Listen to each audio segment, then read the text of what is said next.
Vamos às nossas manchetes do Brasil e do mundo. Eu começo expandindo sobre um tópico que eu há pouco até tratava. Os Estados Unidos começam a deixar a base de Kazarak, no nordeste da Síria. Na manhã de segunda-feira, dezenas de caminhões saíram do local, alguns estavam levando veículos blindados. Segundo fontes, disseram para Reuters, por exemplo, a saída completa deve acontecer em até um mês. Um diplomata falou em 20 dias. Mesmo com a desmobilização, a coalizão liderada por Washington manteria outra base, Rmelan, perto do Iraque. Kazarak era um ponto central da operação contra o Estado Islâmico feita com apoio das forças democráticas sírias de origem curda. Quem quiser procurar mais a respeito disso da Síria, é muito importante, vale a pena para quem estiver desdobrando o Oriente Médio voltar ali atrás. E que cabeça minha, eu estava falando sobre o histórico com Maduro e com Cuba, poderia ter citado o próprio Bashar al-Assad na Síria. Agora, estamos ao vivo, não lembro se eu citei, mas, bom, fato é, você que está assistindo o corte disso aqui, volta e assiste o Epoch News inteiro de segunda-feira, dia 23, absolutamente imperdível. Vamos prosseguir então, tem coisa interessante sobre a guerra da Ucrânia, tá? Eslováquia, vocês já vão entender o que isso tem a ver com Ucrânia. Eslováquia ameaça responder Ucrânia. O premier Robert Fico, do país, ameaçou suspender o fornecimento de eletricidade de emergência para a Ucrânia se Kiev não reestabelecer até o final do dia de hoje o fluxo de petróleo para a Eslováquia. Ele disse que vai ordenar à operadora estatal CEPS que interrompa essas exportações. Isso é um que é interessantíssimo quando a gente fala de guerra da Ucrânia. Parece que a Rússia conseguiu alguns aliados na Europa quando se trata do assunto, pelo menos em negociações pontuais, Eslováquia e Hungria.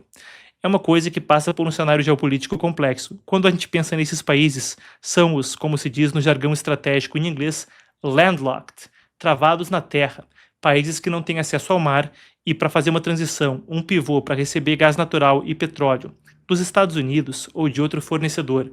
Pelos portos fica complicado. Que portos? A logística fica transtornada. E, como um legado da era soviética, tem esses gasodutos que vêm então da Rússia, passam por Ucrânia e chegam por ali. Isso deixa um cenário muito esquisito para eles estrategicamente, onde há pressão americana para que eles não comprem petróleo e gás da Rússia, mas é basicamente caro demais pela falta de acesso a portos receber por outra via.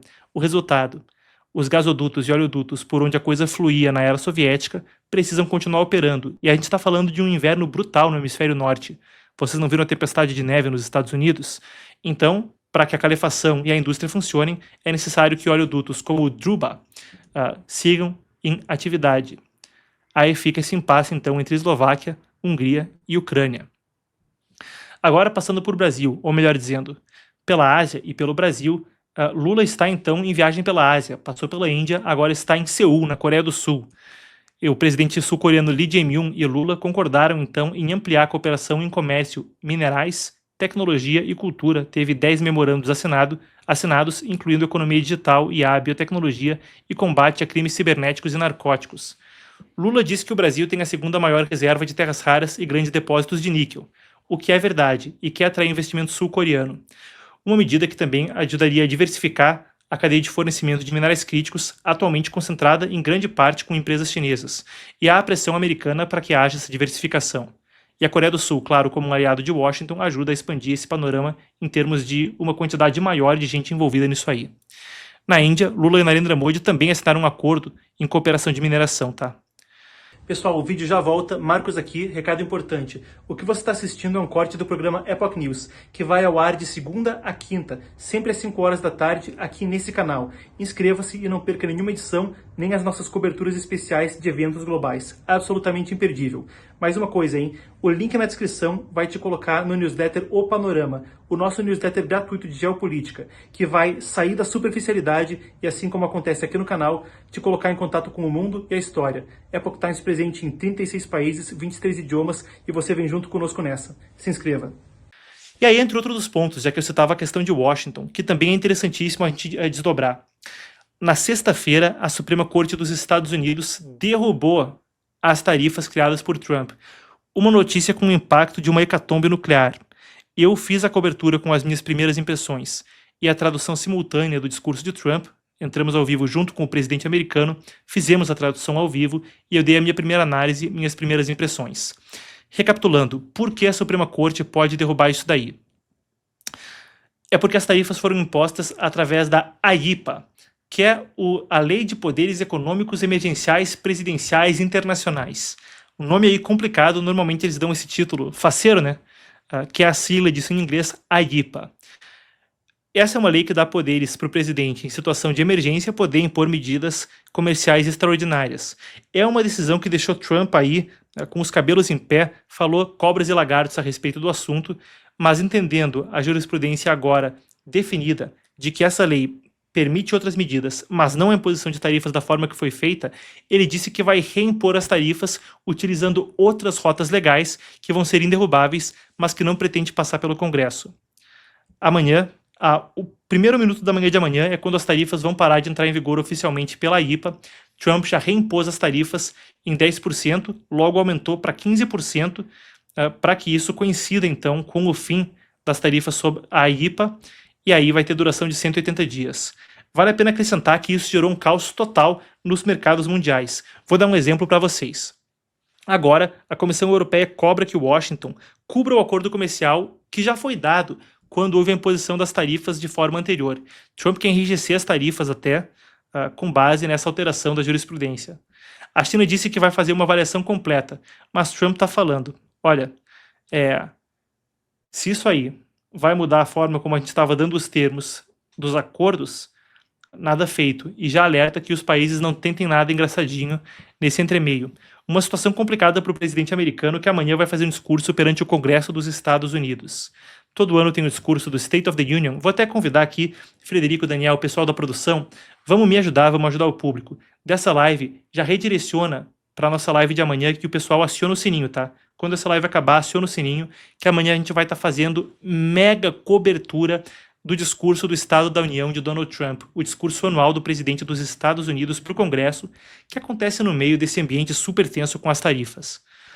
Para análise, se a gente já falava antes da China ter que navegar um cenário delicado com os Estados Unidos, onde o acesso ao mercado consumidor americano é necessário para escoar a tremenda capacidade industrial do gigante asiático e aonde os Estados Unidos precisam de alavancagem estratégica para manter os minerais críticos, as terras raras entrando, o negócio de tarifas passa por tudo isso.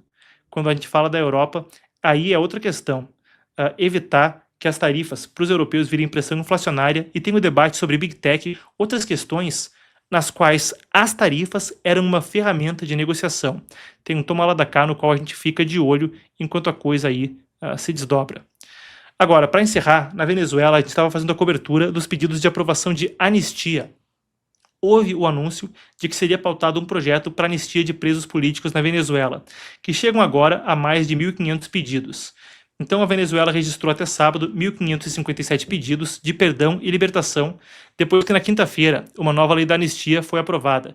Segundo Jorge Rodríguez, que é o presidente da Assembleia Nacional, o presidente do Congresso por ali, centenas de libertações já estão sendo feitas.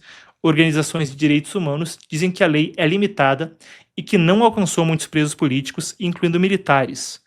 Isso é um ponto de tensão às organizações como a Foro Penal, que rastreiam caso a caso e falam que ainda tem muita gente para ser solta.